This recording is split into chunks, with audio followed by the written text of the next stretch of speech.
to 11. Kichwa chake natuambia kwamba leading with humility.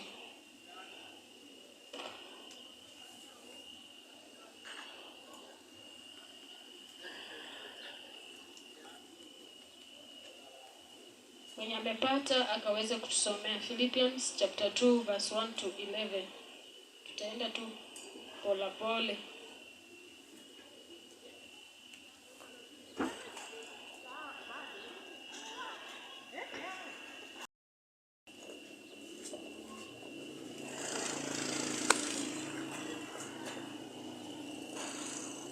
Andiko linatuambia ya kwamba katika kitabu cha Wafilipi mlango wa 2 mstari wa 1, maandiko yanatuambia ya kwamba basi ikiwako faraja yoyote katika Kristo, yakiwako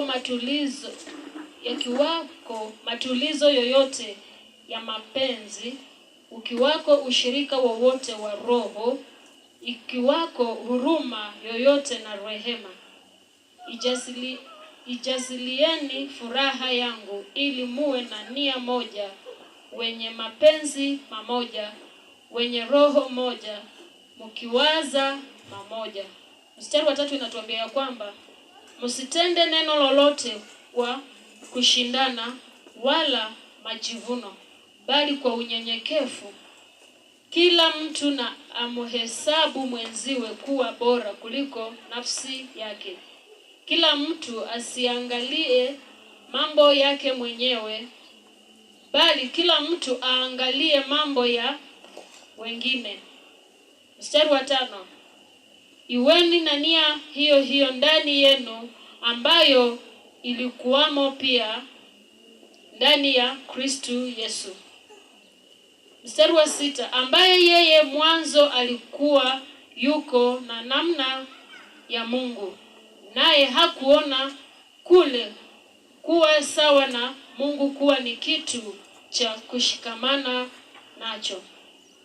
Mstari wa 7, bali alijifanya kuwa hana utukufu,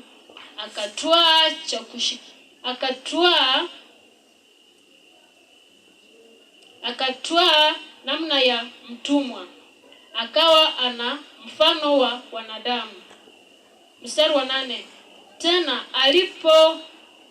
alipoonekana ana umbo kama mwanadamu, alijinyenyekeza akawa mtii hata mauti, na mauti ya msalaba. Mstari wa 9, kwa hiyo tena Mungu alimwadhimisha mno, akamkirimia jina lile lipitalo kila jina. Mstari wa 10, ili kwa jina la Yesu kila goti lipigwe, la vitu vya mbinguni na vya duniani na vya chini ya nchi, na kila ulimi ukiri ya kuwa Yesu Kristo ni Bwana, kwa utukufu wa Mungu. Tuombe. Baba, ninakushukuru ni kwa ajili ya andiko hili, nimelikabidhi mikononi mwako. Jehova, wacha wewe mwenyewe ukajitukuze, wacha wewe ukawe mfafanuzi wa neno hili. Tunakuinua Mungu, tunakutukuza kwa maana Yesu umetenda, na ni kwa Yesu Kristo aliye Bwana na mwombezi wetu. Amen.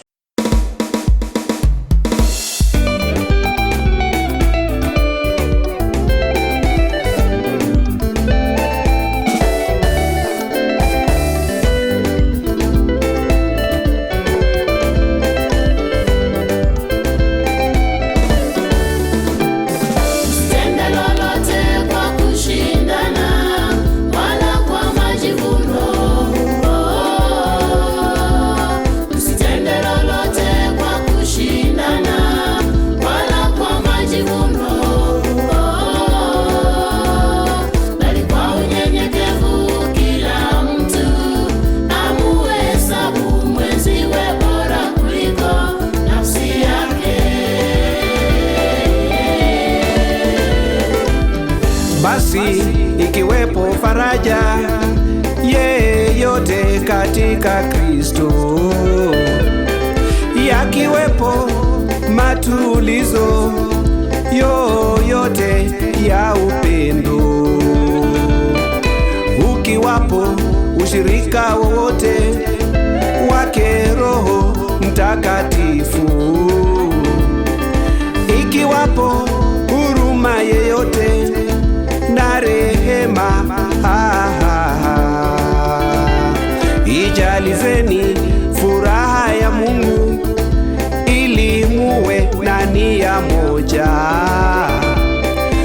wenye mapenzi mamoja, wenye roho moja, mukinia mamoja, mukinia mamoja. Lolote kwa kushindana wala kwa majivuno, msitende lolote kwa kushindana wala kwa majivuno, bali kwa unyenyekevu kila mtu amuhesabu mwenziwe bora kuliko nafsi yake.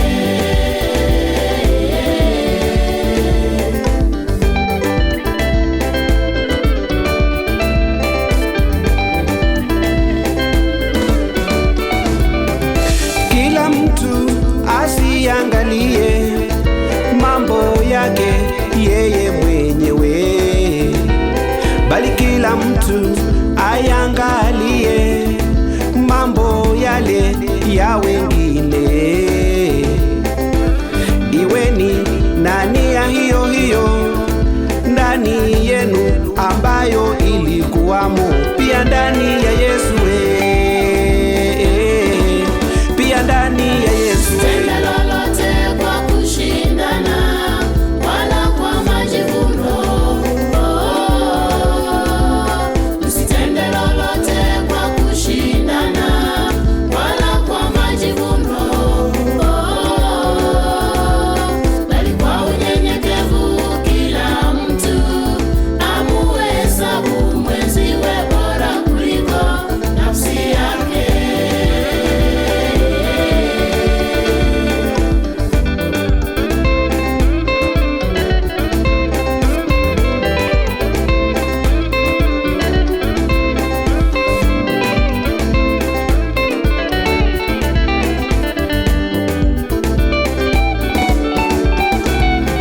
Ambaye yeye mwanzo alikuwa yu namuna yake Mungu, naye hakuona kuwa sawa na Mungu ni kitu cha kushikamana nacho, bali alijifanya kuwa hana utukufu, akatwaa namna ya utumwa, akawa mfano wa mwanadamu. Tena alipoonekana ana umbo kama la mwanadamu, la mwanadamu. Tenda lolote kwa kushindana wala kwa majivuno, msitende lolote kwa kushindana wala kwa majivuno, bali kwa unyenyekevu kila mtu amuhesabu mwenziwe bora kuliko nafsi yake.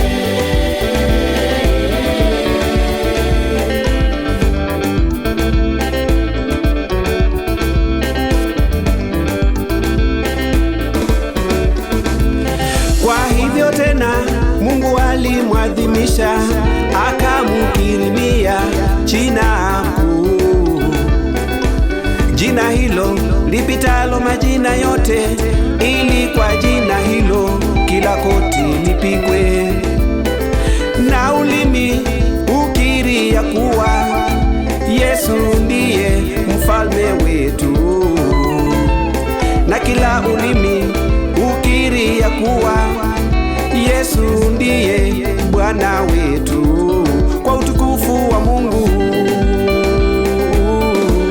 kwa utukufu wa Mungu. Tenda lolote kwa kushindana wala kwa majivuno,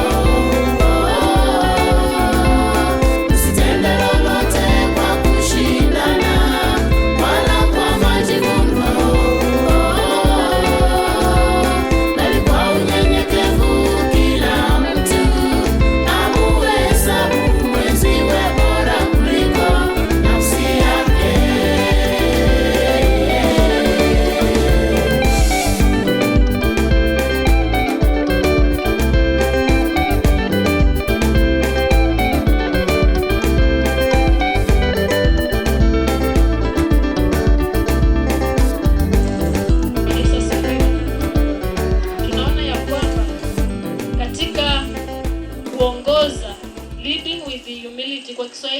inasema aje? Kuongoza na unyenyekevu. Yeah. Kuongoza kwa unyenyekevu. Kumaanisha sisi tunapoongoza kazi hii ya Mungu lazima tuwe na unyenyekevu. Bwana Yesu asifiwe. Tukikosa unyenyekevu, hakika hata watu ambao tunawaongoza pia hawatanyenyekea kwetu sisi. Bwana Yesu asifiwe. Sasa lazima sisi tunyenyekee kwa Mungu, ndiposa yale yote tunayo yafanya pia yawe ya busara kwa maisha ya watu ambao tunaongoza. Bwana Yesu asifiwe. Sasa kumaanisha ya kwamba sisi viongozi lazima tunyenyekee kwa Mungu, ndiposa Mungu naye atupe nguvu ya kwamba tunapoongoza hao wengine wako chini yetu pia wanyenyekee. Kwa maana maandiko ndiyo inatuambia. Bwana Yesu asifiwe. Na unaona ya kwamba katika uongozi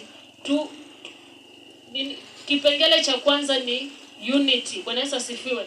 Inatuambia kwamba lazima tuwe watu wa umoja. Bwana Yesu asifiwe.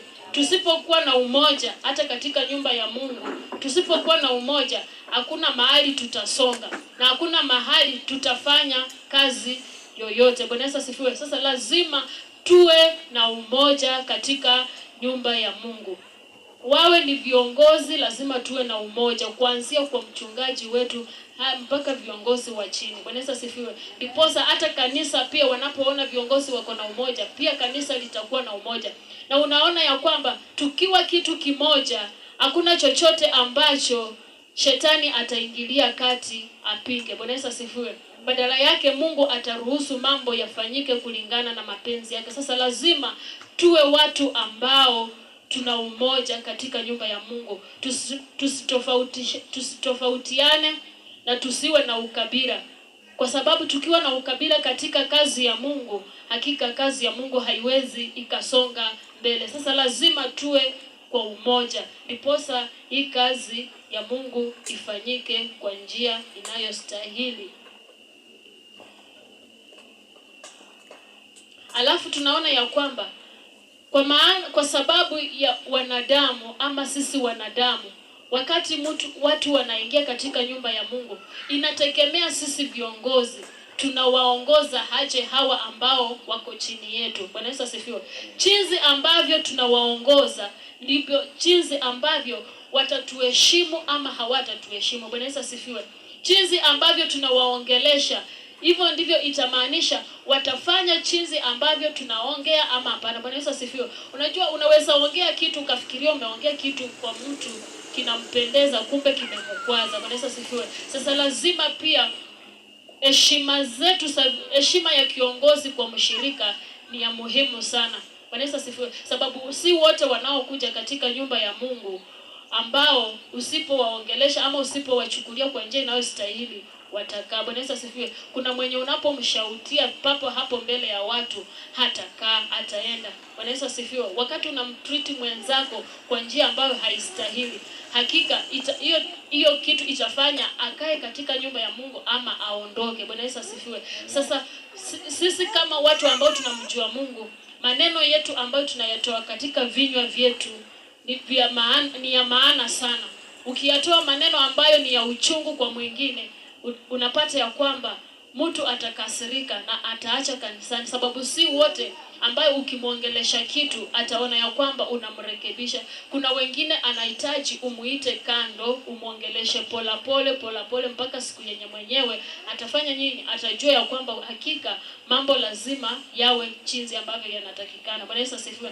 Lakini unapoongelesha mtu mara ya kwanza, ya pili, ya tatu na hasikii, hapo sasa ni tofauti. Bwana Yesu asifiwe. Hapo sasa unaweza ukamuongelesha kwa ukali, lakini kama ni mara ya kwanza lazima umuite akiwa kando, umuongeleshe kwa upole. Bwana Yesu asifiwe.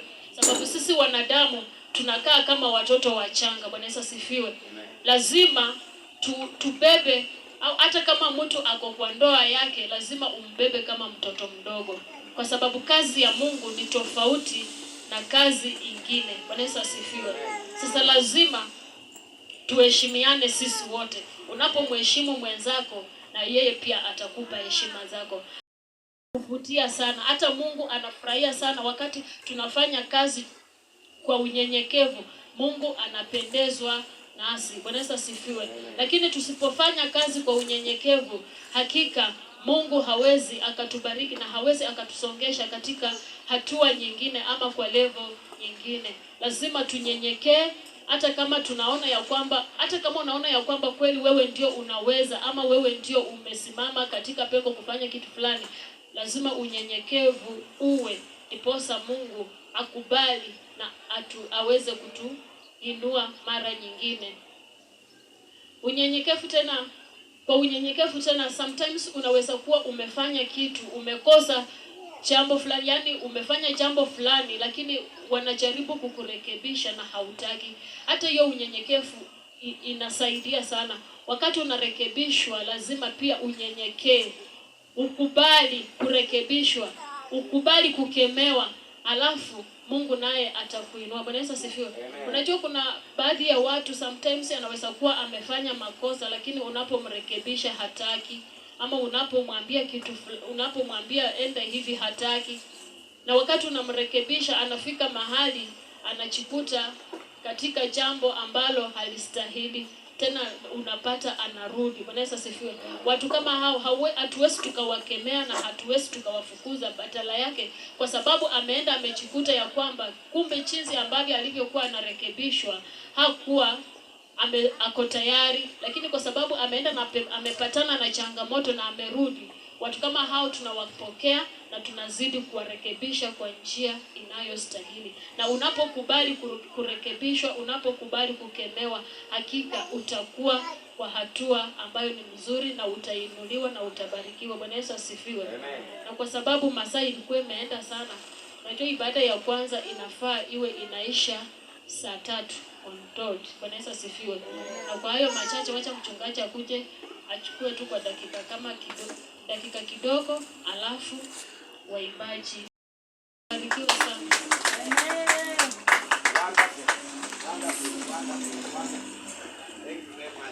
Ongeza makofi mazuri. Wow, that's great. Unyenyekevu. Bwana asifiwe sana. Amen. Ukiwa tu jirani unyenyekevu, mwambie mwambie tena unyenyekevu. Alafu msalimie kidogo, mkaribishe. Unajua kuna uwezekano hajakaribishwa na mtu yoyote. Mwambie unyenyekevu. Unyenyekevu. You know, when you want to succeed in life, it begins from there. Humility is so great. Bwana asifiwe sana. Then the Bible is very categorical that God anainua those who are humble, but he resists those who are proud. Bwana asifiwe sana. Amen. Now, when you want to know that you are on the road of success, it begins from there. Bwana asifiwe sana. When you want to know that you are succeeding, that you are moving to the next level, it has to begin from there. But now, there is a problem somewhere. And this is what I want us to know. Bwana asifiwe sana. How do you know that you are humble? And how do you know that you are proud? That's the problem. Bwana asifiwe sana. That's the problem. Being humble sometimes unaweza elewa, lakini ingine ya kiburi ni shida kabisa. In fact, hata mtu akikwambia wewe una kiburi unakasirika, unakuwa tena mbaya kabisa, unaona wewe mtu anakutukana. That's the problem we are having. But now, when you want to move to the next level, it begins from there. Humility, unyenyekevu. Maana hiyo ndio hatua ambayo Mungu huwa anaanzia katika maisha ya mtu kumzongesha katika hatua nyingine. Hata wanafunzi aliyotembea na wao, kitu ambacho kilikuwa kinafanya anakuwa na ushawishi pamoja na hao ni unyenyekevu. Hakukuwa anachakua tu. Unaona? Na ndio maana unakuta kuna wengine hata hawakuwa na kisomo, lakini amewachakua kwa sababu gani? Ya unyenyekevu.